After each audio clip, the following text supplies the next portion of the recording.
کوئی سیاق و سباق سے ہٹ کر نہیں ہے. سوال یہ تھا کہ خان کو ڈیو پروسیس کیوں نہیں دے رہے. اب ڈیو پروسیس کیا ہمیں سمجھ نہیں ہے بھائی, فیئر ٹرائل کیوں نہیں دے رہے اسے عمران خان کو. انہوں نے کہا کہ ہم عمران خان کو ویسا ہی ٹرائل دے رہے ہیں جیسے آپ نے ڈاکٹر عافیہ صدیقی کے ساتھ کیا ہے. اور ڈاکٹر عافیہ صدیقی کو ڈیو جو ٹرائل ہے یا جو فیئر ٹرائل ہے, ڈیو پروسیس آف ٹرائل ہے بنیادی طور پر. Fair trial, due process of trial بنیادی طور پر کیا ہے؟ Fair trial. آپ کو رائٹ ٹو اٹارنی ہونا چاہیے, آپ کا جو پراپر پروسیکیوشن ہونی چاہیے, پراپر آپ کیس فائٹ کریں, آپ آرگومنٹس رکھیں, آپ ایویڈنس رکھیں, آپ وٹنسز لے کر آئیں. تو یہ ڈیو پروسیس ہوتا ہے. ایک پروسیس کے ذریعے آپ اپنے معاملے کو آگے لے کر جاتے ہیں. وہ ڈاکٹر عافیہ صدیقی کو نہیں ملا. امریکنز خود چیخ رہے ہیں, وہ تڑپ رہے ہیں کہ نہیں ملا. منشی ڈار صاحب یہ کہتے ہیں کہ نہیں عافیہ صدیقی کو بھی. اچھا, یہ ایک دم اس کے ذہن میں عافیہ کہاں سے آئی؟ یہ سوچ کر گئے ہوئے تھے. یہ یقین مانیں یہ پلانڈ تھا, یہ پلانڈ تھا. یہ امریکنز کو یہ بتا رہے ہیں کہ اگر تم نے خان کے بارے میں بات چیت کی, ہم ادھر بات چیت کریں گے. دے ڈیم کیئر. اور پھر یہاں پر ڈار صاحب مضحکہ خیز بات یہ کر رہے ہیں کہ ہم برج کا رول پلے کریں گے چین اور امریکہ کے. بھائی یعنی امریکنز ہنس رہے ہوں گے یار, وہ ہنس رہے ہوں گے, یقین مانیں ہنس رہے ہوں گے. تو ڈار صاحب اب یہ کہہ رہے ہیں کہ سیاق و سباق سے ہٹ کر لیا گیا ہے. ڈار صاحب کوئی سیاق و سباق سے ہٹ کر نہیں لیا گیا. آپ نے یہ جرم کیا ہے, اور اس جرم کے بعد جو پاکستان کے اندر ریئیکشن بلڈ ہو رہا ہے وہ بالکل ایسا ہی ہے.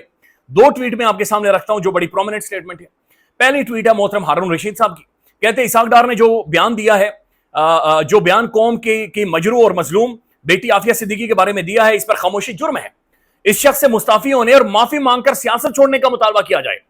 محض مطالبہ نہیں ہونا چاہیے, اسے ایک عوامی تحریک کی شکل دے کر کچلا جائے. کچلا تو انہوں نے نہیں لکھا, کچلا میں یہ کہہ رہا ہوں کہ بھائی اس کا سیاسی کیریئر کچلا جائے. اتنا بولا آدمی, بس چلے تو ملک بیچ ڈالے. بیچ دیا ہے میرے خیال میں. ہم کھڑے ہیں, ہم ابھی بھی جا کر سودے لگا رہے ہیں, ہم سودے بازی کر رہے ہیں ٹرمپ کے ساتھ اپنے جو منرلز اینڈ مائنز ہیں. اور وہاں پر بھی ڈار صاحب نے کہا کہ $8 ٹریلین ہماری زمینوں کے نیچے ذخیرے پڑے ہوئے ہیں. $8 ٹریلین پڑے ہوئے ہیں جناب خیبر پختونخوا میں, بلوچستان میں. یا ایک اور ناظرین اس کے اوپر ٹویٹ میں آپ کے سامنے رکھنا چاہ رہا ہوں, یہ محترم طارق متین صاحب کا ہے. یہ لکھتے ہیں کہ عمران خان کی سزاؤں کو درست ثابت کرنے کے لیے امریکہ میں امریکیوں کے تلووں میں بیٹھ کر اس بزدل بے شرم انسان نے عافیہ صدیقی کی سزا کو درست قرار دیا ہے. کس قدر نیچ ہیں یہ لوگ, تھو ہے ایسے اقتدار پر, جوتوں کے مستحق ہیں یہ لوگ. اور یہ سینٹیمنٹ ہے, یہ عوام کا سینٹیمنٹ ہے. یہ طارق متین صاحب نے خود سے نہیں لکھا ہوا, یہ ریئلٹی ہے, یہ حقیقت ہے. اور منشی صاحب کہہ رہے ہیں سیاق و سباق, کوئی سیاق و سباق سے ہٹ کر نہیں لیا, کوئی سیاق و سباق سے نہیں. اور یہ کہہ رہے ہیں کہ مسلم لیگ نون کی گورنمنٹ عافیہ صدیقی کے بارے میں ہمیشہ جناب معاملات کو انٹرنیشنلی اٹھاتی ہے. جھوٹ ہے, بالکل فراڈ ہے. آپ صرف جا کر گوگل پر یہ پڑھیں کہ توہین عدالت کا جو پرائم منسٹر اور ان کی کابینہ مرتکب ٹھہری ہے, کیوں ٹھہری ہے. بس صرف اتنا پڑھیں جا کر, آپ کو پتہ چلے گا کہ انہوں نے جا کر اسلام آباد ہائی کورٹ کے اندر جا کر یہ رپورٹ ریاستی لا آفیسر کے ذریعے جمع کروائی ہے کہ ہم عافیہ صدیقی کے کسی بھی معاملے کو امریکن کورٹ کے اندر حکومت کری, ہم پر اس کی پیروی کوئی نہیں کریں گے, ہمارا اس سے کوئی لینا دینا نہیں. انہوں نے اس بیٹی کو بیچا ہے, پہلے پولیٹکس کے لیے اور اب ان تمام تر معاملات کے لیے بیچا ہے. ناظرین, عمران خان صاحب کے بیٹوں کا بہت زیادہ ذکر ہو رہا ہے. میں ابھی ایک ویلاگ دیکھ رہا تھا, پرومیننٹ جرنلسٹ پاکستان کی ہائیلی کوالیفائڈ چند صحافیوں میں سے یہ ایک ہیں شفا یوسفزائی صاحبہ. اڈیالہ جیل کے باہر بھی یہ 4-5 گھنٹے کھڑی رہی, اور وہاں پر بھی جا کر انہوں نے یہی سوال پوچھا کہ بھائی میں موجود ہوں, مظہر برلا صاحب موجود ہے, بڑے سینئر جرنلسٹ ہیں, لیکن ہمیں یعنی آگے ہی نہیں, بلکہ وہ کہتی ہے نہ اڈیالہ جیل کی طرف جانے دیا جا رہا ہے, نہ وہاں سے باہر نکلنے دیا جا رہا ہے. وہاں پر ان کا راستہ روک دیا گیا تھا.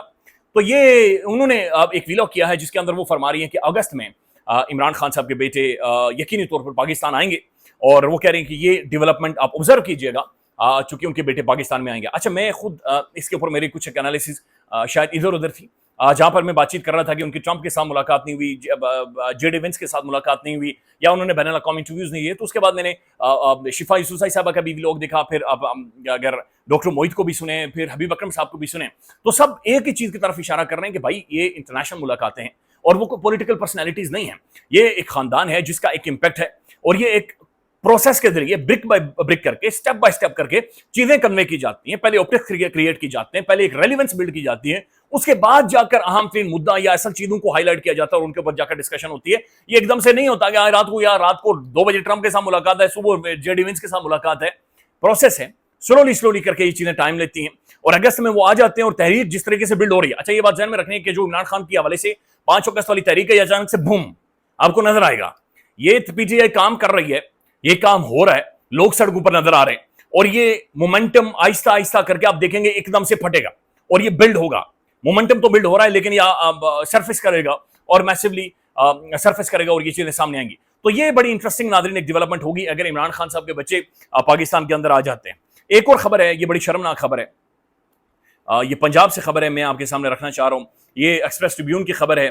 وہ کہتے ہیں کہ جناب جو پنجاب پولیس ہے اس کا ایک ٹھلا, معاف کیجیے کہ لفظ میں اس لیے استعمال کر رہا ہوں چونکہ اس نے حرکت ایسی کی ہے, بڑے ایک کریڈیبل ایک زبردست قسم کے ہائی اسٹیمڈ آفیسرز موجود ہیں, لیکن پنجاب پولیس سے بڑے شکوے شکایات ہیں لوگوں کی, بہت مارا انہوں نے, بہت پٹکار نکالے ہیں پنجاب میں, انہوں نے لوگوں کی زندگیاں حرام کر کے رکھی ہیں.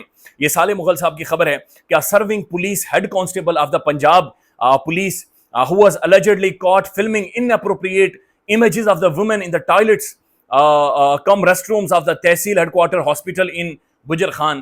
ہسپتال کے اندر یہ جو ٹھلا تھا یہ خاموشی کے ساتھ یہ خواتین کے باتھ رومز میں جا کر ان کے ریسٹ رومز میں یہ فوٹو بنا رہا تھا, فلمیں بنا رہا تھا, اور یہ اریسٹ کر دیا گیا ہے اور اس کے اوپر باقاعدہ سے کیس کر دیا گیا ہے.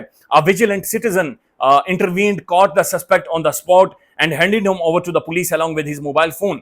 یہ کہہ رہے ہیں کہ وہاں پر ایک شہری موجود تھا جو کہ بڑا تگڑا تھا, اس نے اسے پکڑا ہے فلمیں بناتے ہوئے, تصویریں بناتے ہوئے. تو اندازہ لگائیں کہ باوردی پنجاب پولیس کا ایک پولیس والا ٹھلا یہ کیا کر رہا تھا کہ یہ کیمرہ لے جا کر باتھ روم میں خواتین کی تصویریں فلمیں بنا رہا تھا. تو پنجاب کے اندر فلمیں بن رہی ہیں, پنجاب کے اندر سیٹیاں بج رہی ہیں, اور یہ ساری صورتحال ہے جو کہ جاری ہے. تو یہ بڑی افسوسناک صورتحال ہے جو کہ ہو رہی ہے. پھر ناظرین ایک اور بڑی انٹرسٹنگ ڈیولپمنٹ ہوئی جو ڈی چوک میں 26 نومبر کو ایک شخص کو نماز پڑھتے ہوئے اوپر سے گرایا گیا تھا. بہت افسوسناک ہے, بہت ہی زیادہ افسوسناک ہے, ایسا نہیں ہونا چاہیے. لیکن دیکھیں ایک نا ریئلٹی بیس بات یہ بھی ہے کہ بھائی ایسی جگہوں پر چڑھ کر نماز نہ پڑھیں, ایسی جگہوں پر کوئی ضرورت نہیں ہے چڑھنے کی جہاں پر آپ کی جان کے لیے خطرہ ہو, اور یہ عمل اسلام میں بھی پسند نہیں کیا جاتا. اس کے بعد جو کچھ آفیشلز نے, ریاستی آفیشلز نے کیا ہے, یہ تو یزیدیت تھی, یہ تو فرعونیت تھی, یہ تو بدماشی, اور یہ محسوس ہو رہا تھا کہ پاکستانی نہیں ہے, پاکستانی نہیں ہے.